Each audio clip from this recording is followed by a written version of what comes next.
Recently, I've had a lot of time on my hands, like I'm sure many of you have as well.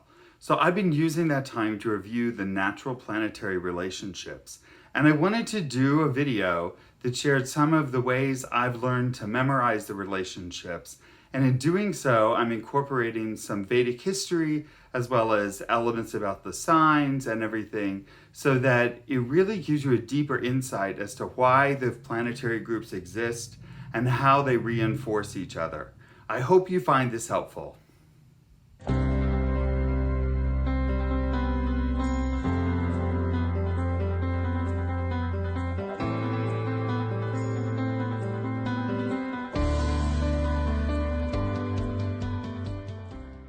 Planetary friendships tell us how a planet is going to behave in a particular sign.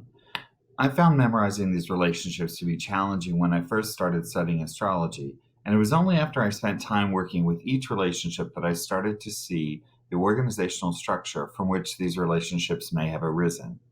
Once I developed a rationale for each of the relationships, it was much easier to remember. There may be other constructs that people have developed, but I wanted to share my insights.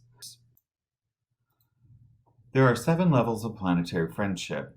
I want to clarify that I'm only working with the natural relationships here and not the temporary relationships, which is the next level of interpretation. So exalted planets have the opportunity to give 100% of their best qualities. I say they have the opportunity because their ability to deliver is also impacted by the house where the planet is seated, as well as the aspects and the disposition of the sign ruler. Mula Trikona planets have the opportunity to give 75% of their best qualities. Planets in their own sign have the opportunity to give 50% of their best qualities. For planets seated in a friend sign, we can expect that their best qualities will be emphasized. For planets seated in a neutral sign, we'll see that the planet's natural qualities can all be expressed equally. This will be further refined by the aspects and the house placement. For planets seated in an enemy sign, the qualities that we find difficult are going to be emphasized. Finally, planets seated in their debilitated sign will have the opportunity to express 100% of their difficult qualities. For example, Sun is an indicator of self-confidence. So if the Sun is in its exalted position, it's likely to indicate a person with a great degree of self-confidence. And since the Sun is malefic, it can almost be too much self-confidence. If it's in a debilitated sign, then the Sun may have very low and self-confidence. And that would indicate the potential for the person becoming a bully. Let's look at how we determine the planetary relationships. First of all, the planets are divided into 2 friendship groups. Most of the time, these planets are friendly towards each other. The planets in each group are comfortable in each other's signs. So one way to develop this is starting with a weekday order, we identify which planet rules each day. Then by reversing the position of Mercury and Jupiter, we arrive at 2 friendship groups, which are Sun, Moon, Mars, Jupiter, and Mercury, Venus, and Saturn. If you look closely, you'll notice that the first group rules the fire and water signs, and the second group rules the earth and air signs.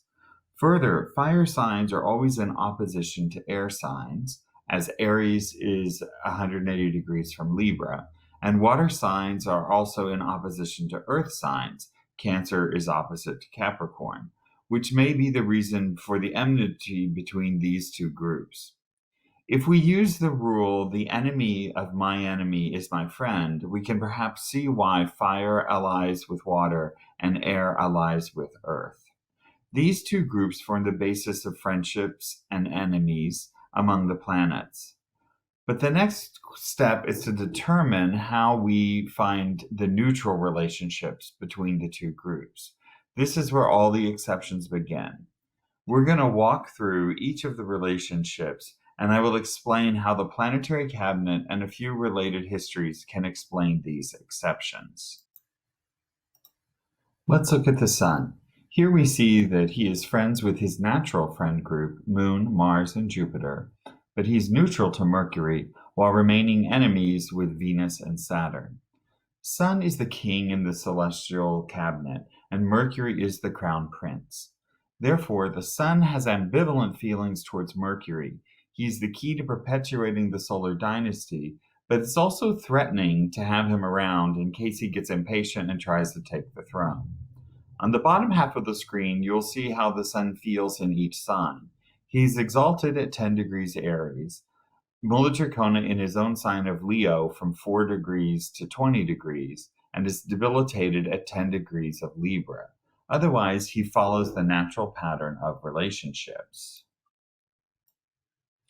Moon does not follow the normal rules of planetary friendships. You see that she is friends with the Sun, who is the king, and Mercury, who is the crown prince.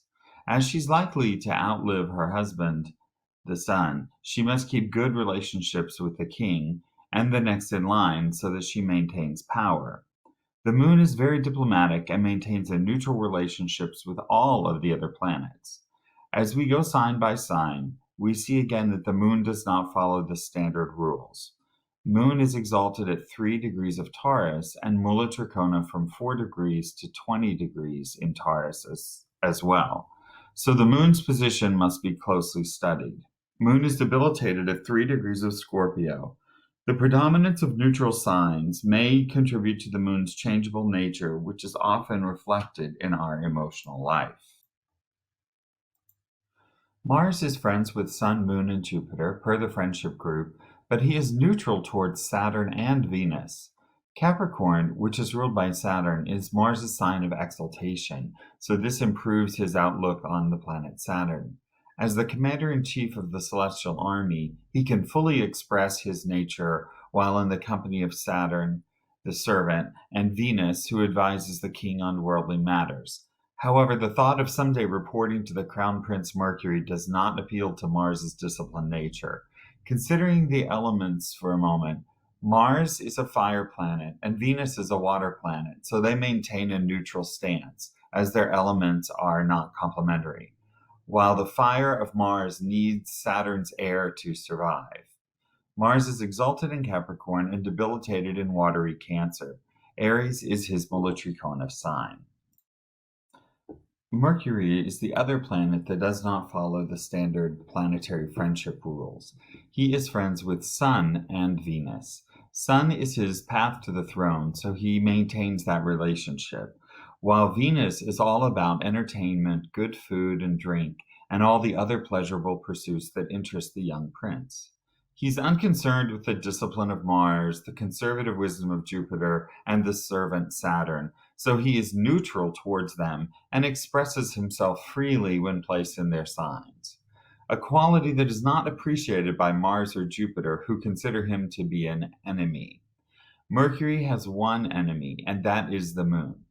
In the analogy of the court, we see that the queen would be allied to her husband before taking care of Mercury, so he sees that as an inimical planetary placement. Vedic history gives us a deeper understanding of the complex relationship between the Moon and Mercury. The Moon, who is male, had an affair with Jupiter's wife named Tara, and they had a child who is the planet Mercury. After a great deal of protest, Tara, Jupiter's wife, returned to Jupiter, and he adopted Mercury and agreed to raise him as his own son. We can see that Mercury considers the Moon, his biological father, to be an enemy because he feels that it was his biological father, the Moon, who abandoned him.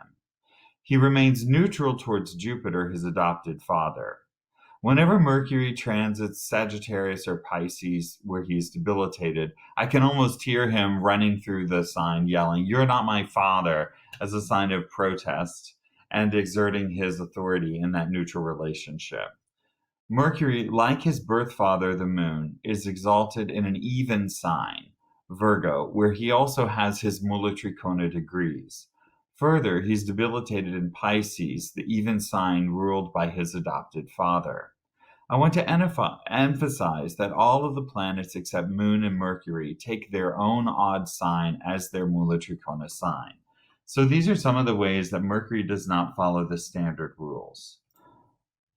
Jupiter, the spiritual advisor to the king, is friends with Sun, Moon, and Mars, and he is neutral towards the servant Saturn. However, he considers his adopted son Mercury an enemy, and also cannot tolerate the Venus, the domestic affairs advisor to the king.